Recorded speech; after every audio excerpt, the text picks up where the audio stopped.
So let's start the topic of the current electricity. तो आज हम करंट इलेक्ट्रिसिटी के बारे में पढ़ेंगे।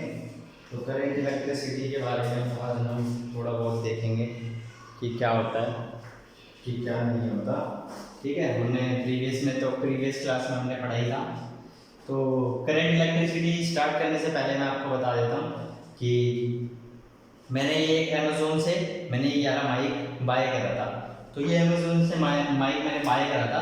अमेज़ोन से मैंने माइक बाय करा था। तो ये मुझे 169 रुपीज़ का पड़ा था। मतलब कि ये बहुत ज़्यादा चीप प्राइस में पड़ा था और इसकी क्वालिटी भी बहुत अच्छी है।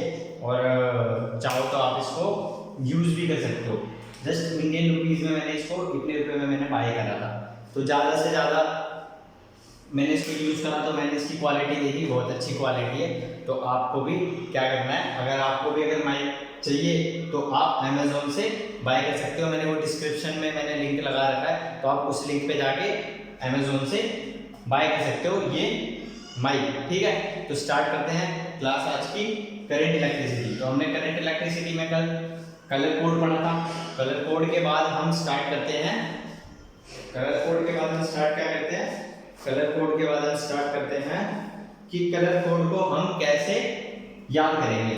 तो कलर कोड को हम कैसे याद करेंगे, B B Roy great Britain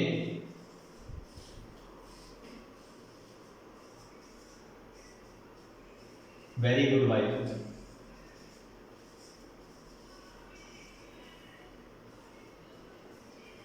gold silver necklace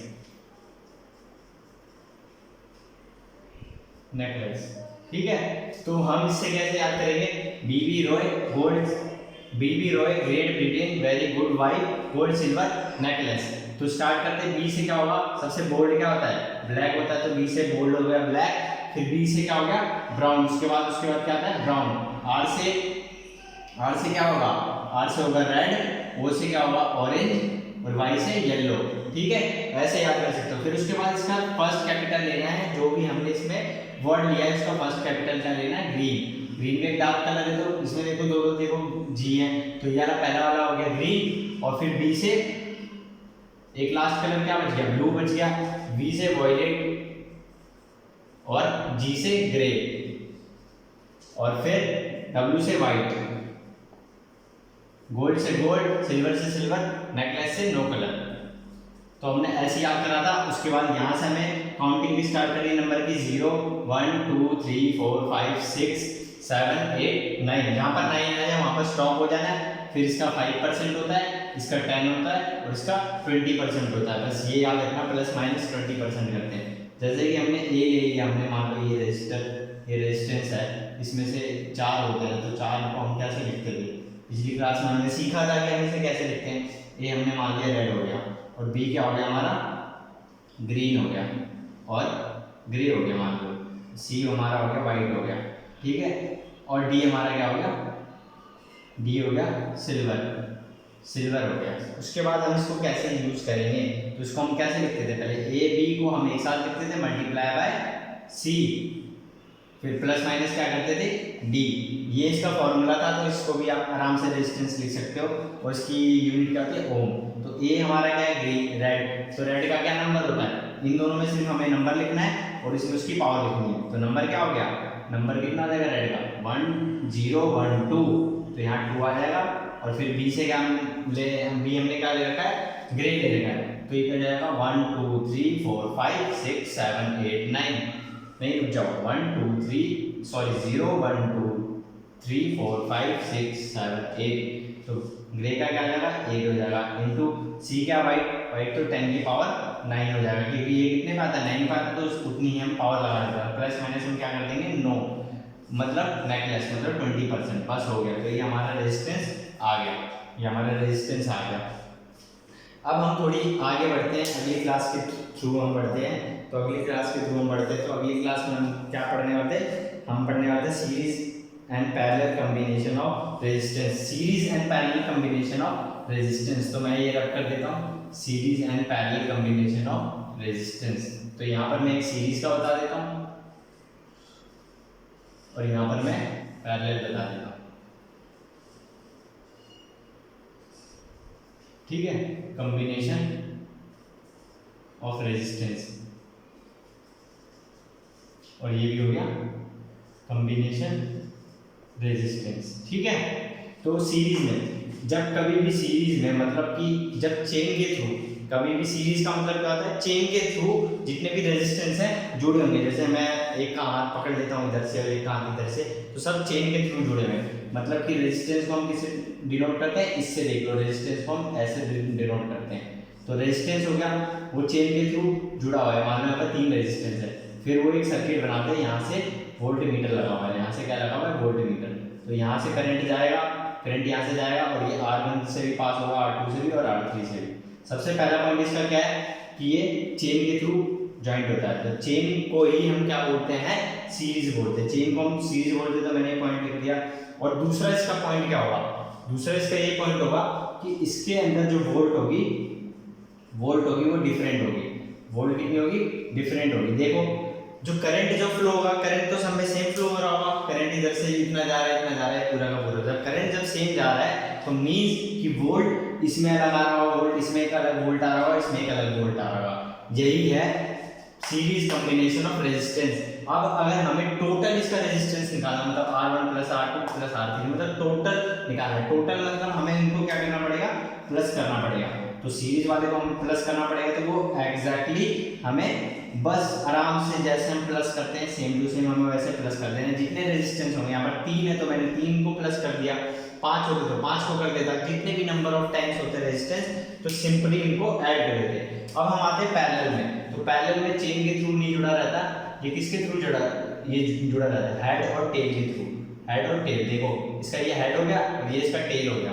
अब यहाँ से हम एक वोल्ट मीटर जोड़ देते हैं, जब करंट जाएगा तो करंट इसमें क्या होगा, इसमें जो होगा ये टेल और हेड के थ्रू जुड़ा रहता है। ठीक है, टेल और हेड के थ्रू जुड़ा रहता है, तो उसको हम क्या बोलते हैं, parallel combination of resistance.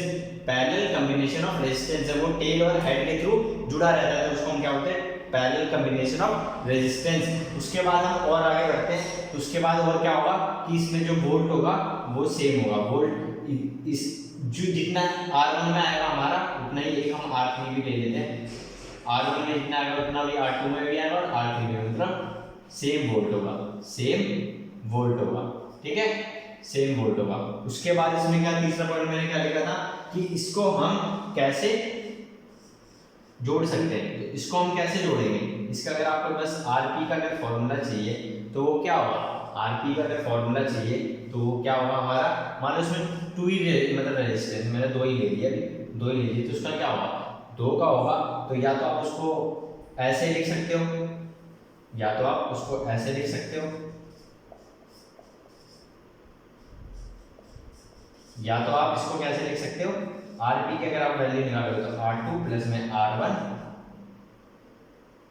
Upon में, मतलब कि ये हो जाएगा R1 इंटू में R2 और R1 प्लस R2।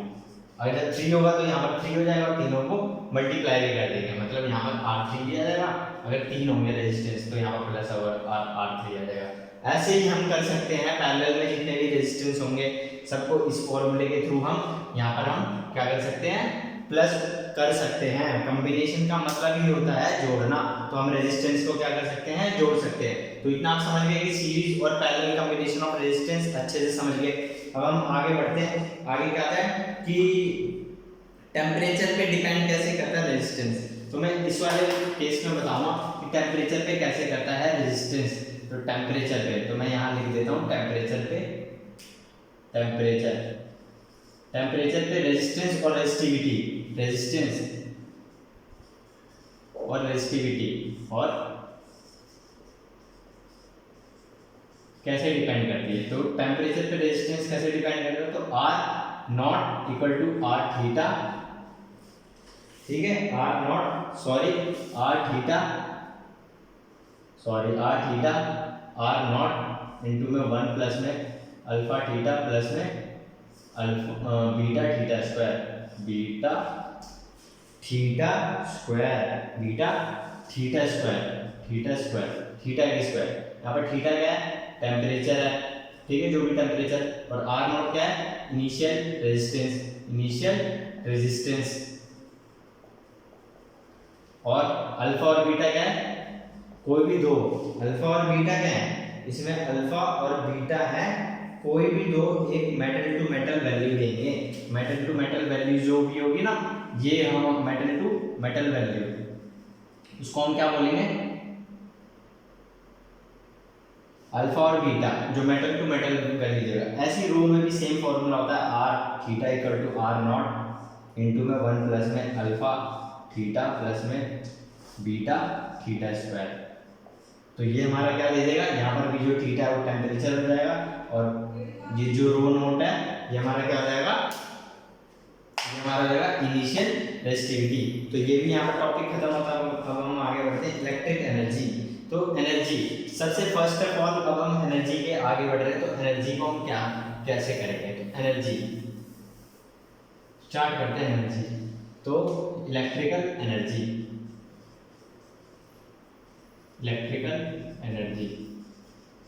तो इलेक्ट्रिकल एनर्जी सबसे पहले एनर्जी, तो एनर्जी हमारी कैसे हम एनर्जी को डिफाइन करते हैं। तो एनर्जी को सबसे आसान है डिफाइन करने का कि electric current is passing through a conductor, it becomes hot after some times, this effect is known as heating effect और करंट और जूल हीटिंग इफेक्ट।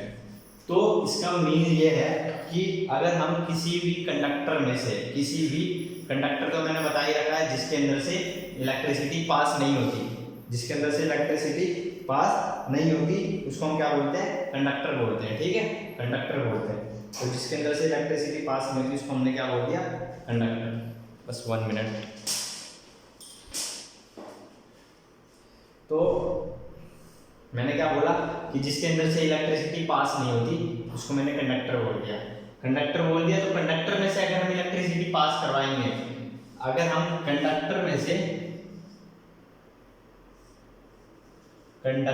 से इलेक्ट्रिसिटी, मैंने ऐसे दर्शा दी इलेक्ट्रिसिटी ऐसे पास हो रही है, तो वो क्या हो जाएगा, वो हीट होने लग जाएगा, वो क्या होने लग जाएगा, हीट। तो जो हीट होगा उसी को हम क्या बोल देंगे, एनर्जी। मीन्स जब आप वीडियो गेम खेलते हो, जब मोबाइल में जब आप पबजी या फ्री फायर खेलते हो, जब मोबाइल में पबजी या फ्री फायर खेलते हो, तो आपने क्या देखा है कि वो हमारा जो मोबाइल है कुछ टाइम के बाद हीट होने लग जाता है, एनर्जी लॉस होती है। देखा है ना कि वो जो परसेंटेज है बैटरी की, जो परसेंटेज है 100 से क्या कम होने लग जाते हैं, 90, 80, 20 ऐसे होते होते 0 भी हो जाती है। जब हम ज़्यादा गेम खेलते हैं तो ज़्यादा हीट होता है। तो वो चीज़ क्या होती है, वो चीज़ एनर्जी, वो एनर्जी का लॉस करनी होती है, तो उसी को हम एनर्जी बोलते हैं। पर हम यहाँ पर एक इलेक्ट्रॉनिक डिवाइस में आते हैं, तो कंडक्टर हमारे मोबाइल में भी लगा रहता है, उसमें से जब हम इलेक्ट्रिसिटी पास करवाते हैं तो वो हीट होता है, उसी की वजह से एनर्जी लॉस होती है। तो हम उसे क्या बोलते हैं, हीट एनर्जी, या हम क्या बोलते हैं उसी को, हीट एनर्जी बोलते हैं, हीट एनर्जी या जूल एनर्जी। जूल तो आप समझ ही लोगे, हीट की जो वो है ऐसा यूनिट है, जूल, हीटिंग एनर्जी। अब इसका हम फॉर्मूला देख रहे थे, एच से हम दर्शाते हैं क्योंकि हीट है, तो एच से एच ले लीजिए हीट, उसके बाद इसका क्या फॉर्मूला हो जाएगा, आई स्क्वायर आर टी। इसका क्या फॉर्मूला हो जाएगा, आई स्क्वायर आर टी। अगर अब हम इसे जूल में कन्वर्ट करने वाले हैं, अगर जूल में मान लो कन्वर्ट करने वाले हैं, तो हम क्या करेंगे, अगर हम इसे जूल में कन्वर्ट करने वाले हैं तो हम इसे को क्या करेंगे, जूल में अगर हम इसे कन्वर्ट करने वाले हैं, अगर हम इसे जूल में कन्वर्ट करने वाले हैं तो हम ऐसे ही लिखेंगे, ये तो जूल में पहले से ही था ही। अब हम इसको किस में कन्वर्ट करेंगे, अगर मान लो अगर हम इसे इसमें कन्वर्ट कर दें, CAL मतलब कैलोरीज में, अगर हम इसको कैलोरीज में अगर हम इसको कन्वर्ट करेंगे तो हमें किससे डिवाइड देना पड़ेगा, 4.18 से हमें इसे डिवाइड देना पड़ेगा, तब जाके ये हमारा क्या आ जाएगा, ये कैलोरीज में आ जाएगा। देखो कोई चीज कैलोरीज में मतलब कभी कभी ह्यूमन पे भी होता है, ह्यूमन में से भी हीट निकलती है, तो उसको हम किस में डिनोट करते हैं, हमेशा कैलोरीज में। किसने कितनी कैलोरीज बर्न करी, बर्न सुना है ना, बर्न करी, जिम में आते हैं ये उठा रहे हैं 50 किलो 100 किलो, तो हम कितनी एनर्जी उसमें से लॉस करते हैं, तो वही हम कैलोरीज में डिनोट करते हैं। और आगे बढ़ते हैं, अब आगे आते हैं पावर। तो पावर, अब देख लो पावर क्या होता है। तो पावर भी इसी से रिलेटेड है एनर्जी से, कि पावर क्या होता है। पावर ये होता है कि हम P से दर्शाते हैं, और इसका अगर आपको ये फॉर्मूला पता होगा तो डेफिनेशन आराम से लिख लोगे कि हमने वर्क डन हमने कितने टाइम में करा, उसी को हम क्या बोलते हैं, पावर। या तो हम क्या लिख सकते हैं, एनर्जी लॉस हमने कितने टाइम में करी, उसी को हम क्या बोल देंगे, पावर। अगर हमने एनर्जी लॉस करी कितने टाइम में, तो हम उसी को क्या बोल देंगे, पावर। ठीक है, या वर्क डन हमने कितने टाइम में करा, उसको हम क्या बोलते हैं, पावर। तो पावर तो ये समझ गए कि वर्क डन कितने टाइम में होता है, उसको हम क्या बोलते हैं, पावर। उसके बाद पावर का क्या फॉर्मूला होता है, तो पावर का फॉर्मूला क्या होता है, वी आई होता है। एक और होता है पावर का फॉर्मूला, अगर आप पढ़े हो अपने 10th क्लास में, आई स्क्वायर आर, और ये सब वॉट में होता है, आपको पता है ये सब वॉट में होता है, पावर हमेशा वॉट में होता है। और एक और फॉर्मूला होता है पावर का, वो कौन सा होता है, जिसके अंदर वोल्ट स्क्वायर अपॉन में रेजिस्टेंस, तो ये भी हमारा हो गया वॉट। ठीक है, ये भी हमारा क्या हो गया, what.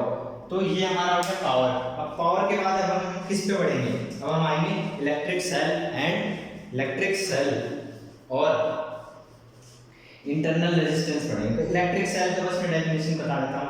N electric cell is a device which maintains a continuous flow of charge in a circuit by a chemical reaction।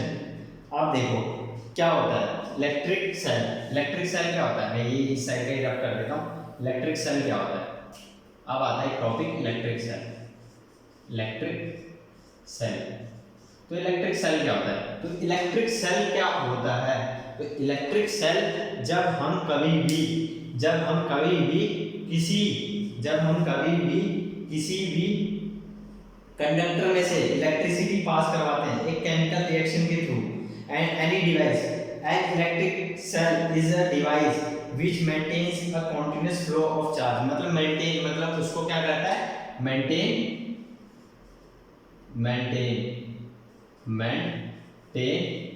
Flow of charge in chemical reaction में जब होता है रिएक्शन, तो हम उसको क्या बोलते हैं, इलेक्ट्रिक सेल। ठीक है, इलेक्ट्रिक सेल किसे बोलते हैं, जब हम कभी भी maintain of flow of charge in a chemical reaction, तो हम उसको क्या बोलते हैं, इलेक्ट्रिक सेल। तो ये भी हो गया। There are two rods of different metals called electrodes। देखो दो डिफरेंट मेटल्स के रॉड होते हैं, ये दो डिफरेंट मेटल के रॉड्स होते हैं, एक का नाम होता है एनोड और एक का नाम होता है cathode.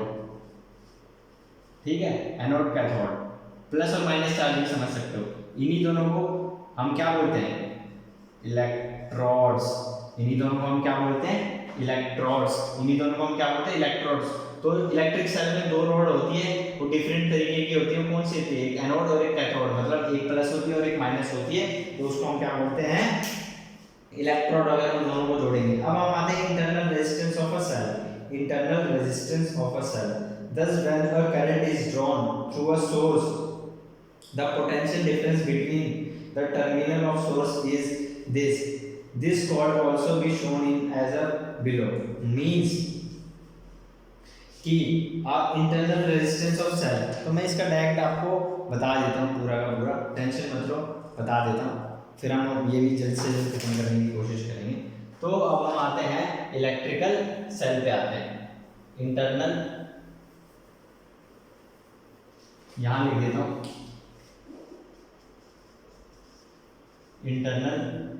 Internal resistance of cell. Internal resistance of cell. उसके बाद हम आते हैं, तो इसने क्या बोला, when a current is drawn through a source, the potential difference between the terminal of source is, मतलब एक टर्मिनल के सोर्स, मतलब मैं इसका फिगर बना ही देता हूँ। इसका फिगर कुछ इस तरीके का है, देख लो अच्छे से। इसका फिगर कुछ इस तरीके का है, देखते रहो। यहाँ पर हमारे एक वोल्ट मीटर लगा, फिर एक रेजिस्टेंस लगा, फिर एक टर्मिनल से दूसरे टर्मिनल। अच्छा, आपसे क्वेश्चन पूछूं कि आपको क्या टर्मिनल के बारे में पता है, टर्मिनल के बारे में पढ़ता है। टर्मिनल उसको बोलते हैं जो भी एंड पॉइंट्स होते हैं। टर्मिनल हम किसको बोलते हैं, एंड पॉइंट्स। एंड पॉइंट्स को हम क्या बोलते हैं, टर्मिनल्स। एंड पॉइंट्स को हम क्या बोलते हैं, टर्मिनल्स। देखो इसमें एक ए है और एक बी है, ये दोनों के दोनों क्या है, ये एक टर्मिनल है और यहाँ से आई फ्लो हो रहा है, ठीक है। तो ये भी पूछने की जरूरत ना। और ये हमारा क्या है, रेजिस्टेंस आर, और ये हमारा क्या है, ई है, ई है, ठीक है, वोल्ट ई है। तो इसमें से जब कभी भी करंट फ्लो होगा तो वो कुछ इस प्रकार की वैल्यू देगा, वो कुछ इस प्रकार की वैल्यू देगा, देखते रहो, इस प्रकार की कुछ वैल्यू देगा। आई हमारा क्या है, करंट है, आई क्या है हमारा, करंट है, स्मॉल आई लिख लो। तो ये हमारा क्या हो गया, एक वोल्ट का फॉर्मूला आ गया कि वोल्ट के इंटरनल रेजिस्टेंस में क्या फॉर्मूला होता है। और इसको हम कैसे डिराइव करेंगे, तो आप सोचोगे कि इसको हम कैसे डिराइव करेंगे। तो इसको डिराइव करने के लिए मैं लिख देता हूं कि हम कैसे डिराइव कर रहे हैं। देखो, जब करंट इधर से जाएगा तो इधर से कहीं आएगा, सबसे पहले हमारा क्या पड़ेगा, ये क्या पड़ेगा, यहाँ पर हमारा एक वोल्ट पड़ेगा, तो VA, ठीक है। यहाँ से ये ऐसे घूम के आ रहा है, मान लो कि ये लूप में ऐसे बहुत सारे लगे हुए हैं, पर ये लूप में ऐसे आके घूम के आ रहा है। उसके बाद क्या होगा, उसके बाद ये होगा कि ये इसमें से क्या, ये इसमें से क्या EMF क्या कर रहा है, माइनस कर रहा है, मतलब इसका ये क्या कर रहा है, ये माइनस कर रहा है। क्यों, क्योंकि ये देखो पॉजिटिव डायरेक्शन में, ये नेगेटिव डायरेक्शन में, बताऊंगा तो टेंशन मत लेना, क्योंकि ये किरचॉफ लॉ में अच्छे से तुम्हें समझ में आ जाएगा। तो किरचॉफ लॉ में अच्छे से आपको ये समझ में आ जाएगा। उसके बाद फिर प्लस IR मैंने कैसे लिख दिया, मैं किरचॉफ लॉ से अगर मैं बताऊंगा तुम्हें तो तुम बहुत आसानी से समझ जाओगे। तो इसकी बात इसमें टेंशन मत लेना, क्योंकि मुझे पहले किरचॉफ लॉ बताना चाहिए था, पर मैंने बताया नहीं। उसके बाद थोड़ा सा 1 मिनट देख लो, इसको अगर मैं इधर भेज दूँ तो माइनस में हो जाएगा, VB बराबर में इसको इधर भेज दो तो ये प्लस में और ये माइनस में हो जाएगा। तो देखो सेम फॉर्मूला आ गया, VA माइनस VB, मतलब पोटेंशियल डिफरेंस है ये, तो उसको हम खाली VB लिख सकते हैं, ठीक है, डिफरेंस है, स्मॉल आर है, स्मॉल आर है, ठीक है, स्मॉल आर। तो ये हमारा मेन फॉर्मूला आता है। तो इसमें कुछ पॉइंट्स हैं तो वो भी देख लो। Flow three special case are possibles if the current flow in opposite direction, then अगर current flow in opposite, then क्या बनेगा इसका फॉर्मूला, फिर इसका क्या फॉर्मूला बन जाएगा, इसका हमारा फॉर्मूला है V = E प्लस में IR, ठीक है। और फिर इसका एक और पॉइंट है, इसका एक और पॉइंट क्या है, V = E हो if the current through the cell is 0, if the current through the cell is 0, अगर current through the cell is 0, then V बराबर में E। अगर ये दोनों अगर बराबर होंगे तो हमेशा याद रख लेना, ये और ये अगर बराबर होंगे तो हमेशा याद रख लेना कि जो करंट है हमारा वो क्या कर रहा है, वो हमेशा 0 प्रोड्यूस कर रहा है, मतलब current through the cell is 0, हमेशा 0 होगा अगर V = I होगा तो। अगर V अगर 0 होगा तो the cell is short circuited, मतलब कि अगर इसका पॉइंट देखो यहाँ पर लिख देता हूँ, अगर V = अगर 0 होगा, इसका मीन है कि सर्किट इसमें शॉर्ट सर्किट हो रहा है, शॉर्ट सर्किट हो रहा है, इसमें क्या हो रहा है, शॉर्ट सर्किट हो रहा है। तो इस ये भी बहुत आसानी से आप समझ गए होंगे कि इसके अंदर शॉर्ट सर्किट कैसे हो रहा है। तो इसके बाद हम अगली क्लास में पढ़ेंगे कि इसमें और क्या क्या चीज़ें होती हैं।